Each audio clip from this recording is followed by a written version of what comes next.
Hey guys, welcome back to my channel Rewind That. It's your girl Miss K coming to you guys with another movie review, okay? If this is your first time coming across my channel, welcome. Please be sure to subscribe if you like the vibe and hit that notification bell so you know when I upload more videos like this one. All right, guys, today we are going to be going over Mortal Kombat. And like never before on this channel, with this movie review, I am doing pretty much a complete review, which includes major spoilers. So if you have not seen Mortal Kombat yet and you hate spoilers like me, I suggest you turn off this video, go watch the movie, and come back and watch the video, okay? So let's get started, guys. The movie starts off by showing us the love and family of a ninja warrior by the name of Hanzo Hasashi, who is later referred to as one of the greatest ninjas who ever walked the earth by Raiden. So, what seems to be an ordinary day for Hanzo and his family turned out to be the worst day of their lives because they are suddenly attacked by a group of assassins led by Bihan, aka Sub-Zero. So Bihan kills Hanzo's family by freezing them to death, in which Hanzo later finds them in a block of ice. So before the final showdown between Bihan and Hanzo, Hanzo is attacked by Bihan's men, and we come to see firsthand why Hanzo is a threat. Because he was just a bad mother shut your mouth, okay? After Hanzo beats the brakes off of Bihan's men, it's time to go head to head with Bihan himself. So we see here that both Hanzo and Bihan are great fighters, but Bihan eventually gets the best of Hanzo. But before Bihan leaves Hanzo for dead, he tells Bihan to remember his face. Before we move on, it's important to note that Bihan's main purpose for killing Hanzo was to end his bloodline, okay? And before they started fighting, he tells Hanzo that this day was a long time coming, where Hanzo's bloodline would end and the mighty clan Shirai Ryu would be exterminated by him. But Hanzo doesn't understand what Bihan is saying because he's speaking Mandarin while Hanzo spoke Japanese. Nevertheless, Hanzo says, "I don't understand your words, but I promise I will kill you."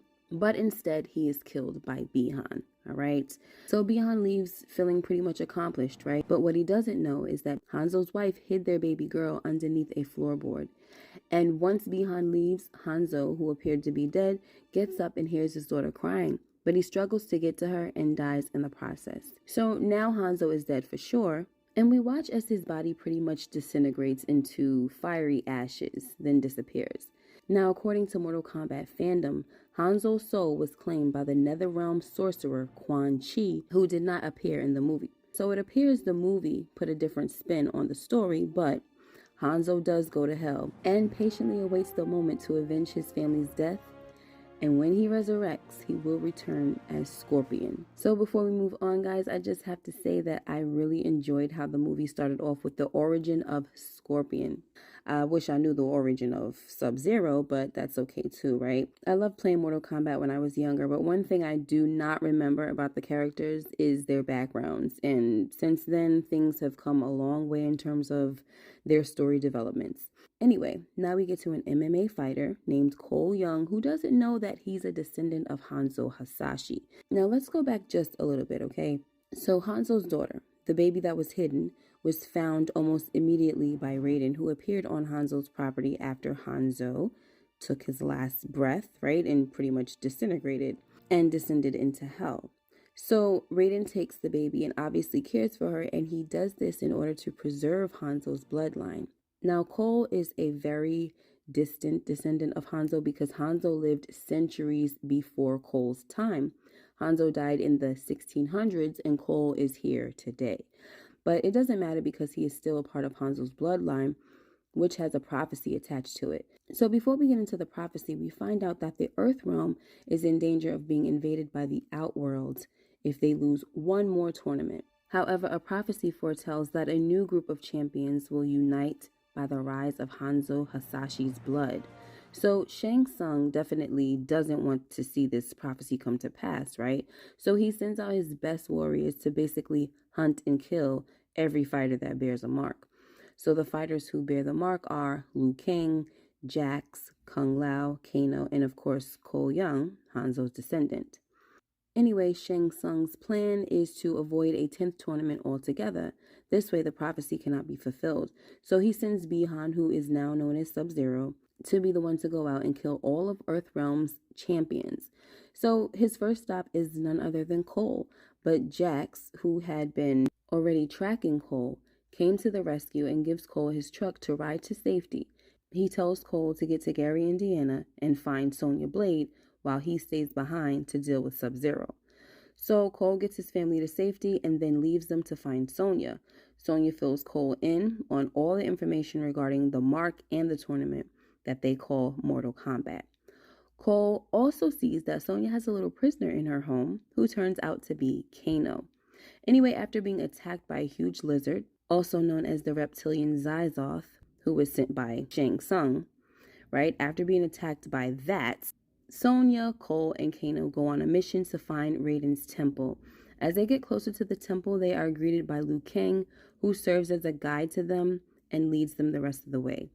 Once they get to the temple, Liu Kang tells the other champions that it's important that they begin training right away. He lets them know that the Outworld is their greatest enemy, the most brutal and murderous of all the realms. And he says this as they look at the murals that display the history of Mortal Kombat. Now, I bring this up because as Cole looked at the mural, he came across one that depicted the battle between Bihan and Hanzo, right? And as he looked at it, he heard a voice say, "Unleash me." But of course, Cole is confused and he's not going to tell anyone that he's hearing voices either. Plus, this is not the first time this happened. But by now, we know that the voice calling out to Cole belongs to Hanzo. Anyway, Liu Kang tells the group that they must discover their inner power or they will never defeat their opponent. Then it's time to meet Raiden. But before meeting him, Sonya discovers that Jax was also brought to the temple. He was defeated during his fight with Sub-Zero and he lost both his arms. Anyway, when Lord Raiden lays his eyes on this sorry bunch, he pretty much shows his disappointment by saying, "This is what I have to work with." He mentions that Sonya didn't even have a mark, and he already knew that Kano didn't deserve the mark that he had, and he tells Cole that he's in no mental or physical shape to fight. But long story short, guys, Shang Tsung and his assassins find their way into the temple and attempt to claim the Earth Realm and claim the souls of the champions. But Raiden stops it by putting a barrier between Shang Tsung's crew and the Earth Realm's champions. So after Raiden sends Shang Tsung and his minions on their way, Kung Lao and Liu Kang commence to training the rest of the champions. They also do this in hopes that they will discover their arcana, aka their inner powers. So while Cole continues to struggle to find his arcana, Liu Kang tells him that it will come from what drives him. And we find out later that it's Cole's family that drives him. But before this, Raiden gets impatient with Cole and tells him that without his arcana, he's a liability and that he pretty much is useless to them. But Cole says, "Then why am I the only one who was born with the marking?" So Raiden tells Cole that his marking is something that was passed down through his bloodline for centuries, and that he is the ancestor of Hanzo Hasashi, one of the greatest ninjas on Earth. Then Raiden tells Cole that he was hoping that the power in his bloodline was still strong, but he sees he was wrong. After he says this to Cole, he opens a portal and sends him home to his family. So let's get ready to wrap this up, right, guys? Shang Tsung tells his warriors that he must find a way inside of Raiden's temple. So Cabal tells him that he is sure he can get Kano, who is a low-life scumbag, to turn on the other champions. And that's exactly what happens, guys. All Cabal had to do was name a price, and Kano discovered how to break that shield so the Outworld could get through. So with the shield now broken, Shang Tsung and his warriors enter the temple and start fighting the champions. Meanwhile, Goro is sent to deal with Cole because regardless of being sent away, he still has a mark. So as he fights Goro, of course he's overpowered. But once Goro goes after Cole's family, that's when Cole's arcana is revealed. So we see that Cole kills Goro, then returns to Raiden's temple after Raiden sends him a doorway back. So Raiden tells Shang Tsung and Bihan that after 4,000 years, the Hasashi bloodline still lives on. Then he uses his lightning to teleport his fighters out of the temple and away from Shang Tsung and his warriors. But Shang Tsung pretty much stops this whole process, right?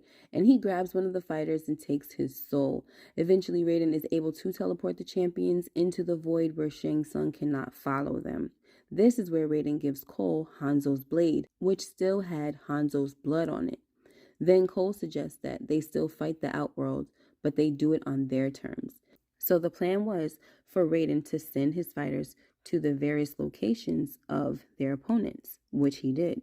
Jax will have a rematch with Reiko, Liu Kang and Cole will fight Cabal and Mileena, and Sonya, who doesn't have a mark, will fight Kano, and Sub-Zero will be saved for last. So once the champions engage in their final face-off, they all come out victorious, and Sonya kills Kano, which means that the mark he had will now transfer to her.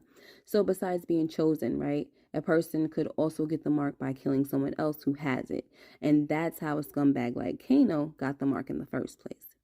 Anyway, we get down to our last battle, which involves Sub-Zero and Cole. And of course, Sub-Zero went after Cole's family once he found out he was a descendant of the Hasashi bloodline. So as he's fighting with Sub-Zero in this icy environment, which I believe was the gym that Cole normally fights at, right? His wife and his daughter are in a block of ice. Unfortunately, he is overpowered by Sub-Zero, who takes Hanzo's blade from him. So as Sub-Zero is about to kill Cole with Hanzo's blade, a rope suddenly wraps around his hand, and we see that it is Hanzo resurrected as Scorpion. And y'all already know what he says, right?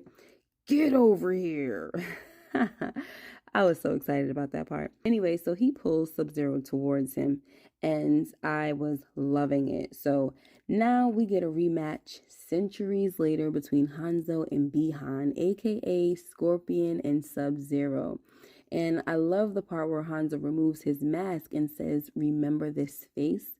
I am Scorpion now." So long story short, guys, Sub-Zero is defeated by Scorpion with Cole's help. And before they go at it, Scorpion looks at Cole and says, "For the Shirai Ryu." And when Sub-Zero is defeated, Hanzo then turns to Cole and tells him to take care of his bloodline. Then Hanzo leaves, meaning he teleports to somewhere else, maybe back to hell, I don't know. Then Raiden shows up to let Cole know that he is impressed. But unfortunately, Shang Tsung appears. And of course, he's not happy that his best warriors have been killed. And even though the prophecy was fulfilled, he tells Raiden that it's not over and he will come back with an army this time. He also tells Raiden that death is just another portal. So, of course, that means that Sub-Zero will probably come back some way, somehow, right, guys? Anyway, after getting tired of Shang Tsung's threats, Raiden sends him back to the Outworld.